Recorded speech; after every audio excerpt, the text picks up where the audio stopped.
Historical information. Since its first meeting more than 200 years ago, the New Jersey Legislature has been an institution characterized by periodic change. 3 separate constitutions have defined its authority, structure and method of representing the citizens of the state. National movements for political reform have challenged and shaped some of its functions and procedures. For several decades after the War for Independence, the legislature was the dominant partner in state government. But after World War II, the governorship emerged as the more powerful branch. In recent years, the legislature has again changed, acquiring greater authority and independence than it had previously and developing in a manner consistent with its history. Early national period. The first session of the legislature convened on August 27, 1776, amid crisis and revolution. British troops were about to invade the state, and the internal conflict between colonists loyal to Britain and colonists who sought independence was equally grave. A year earlier, representatives from New Jersey's then 13 counties had formed a provincial congress to supersede the royal governor. In June 1776, the provincial congress had authorized the preparation of a constitution, and within a few weeks it was written, adopted by the provincial congress and accepted by the continental congress. It established an annually elected two-house legislature composed of a General Assembly with 3 representatives from each county and a legislative council with 1 member per county. All state officials, including the governor, were appointed by the 2 houses in a joint meeting. After independence was won, legislative politics were defined by the intense rivalry between the Federalist, later Whig, party, which was powerful in South Jersey and Essex, Hudson and Middlesex counties, and the Democratic Party, which was strongest in the Northwest counties, the Shore region and Bergen County. Electoral contests between the 2 parties were customarily close so that a few thousand votes for one group or the other determined the political complexion of the entire state government. Constitution of 1844. A new constitution in 1844 brought some important changes to the government structure. The governor was to be elected directly by the people for a single 3-year term and was given the power to veto bills passed by the legislature.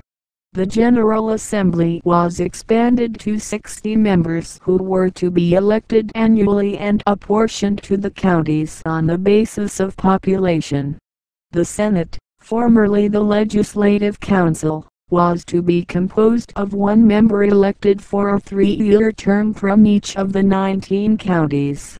Regardless of these changes, party allegiance hardened during the Civil War and continued firm for several decades afterwards.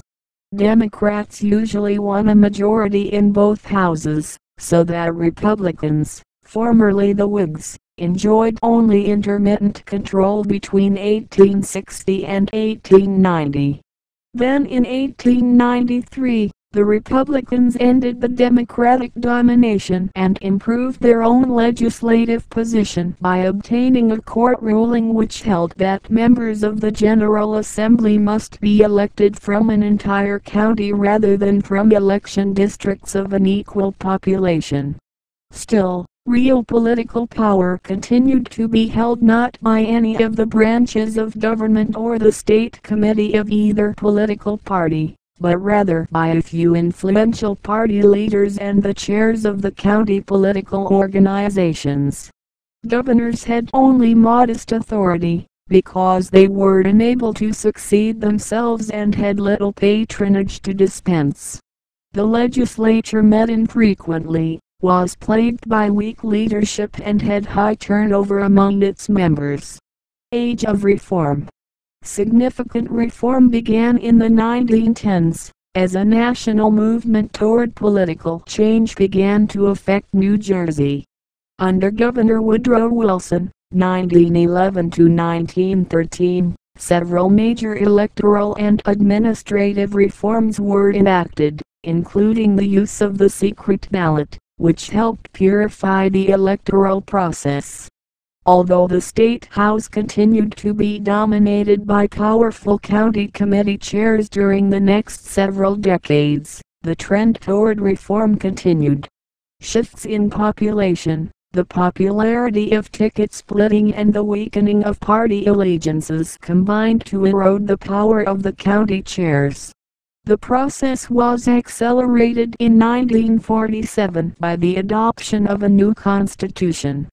It gave the governor additional veto powers, permission to serve 2 terms, and consolidated hundreds of independent agencies into 20 principal executive departments which the governor controlled.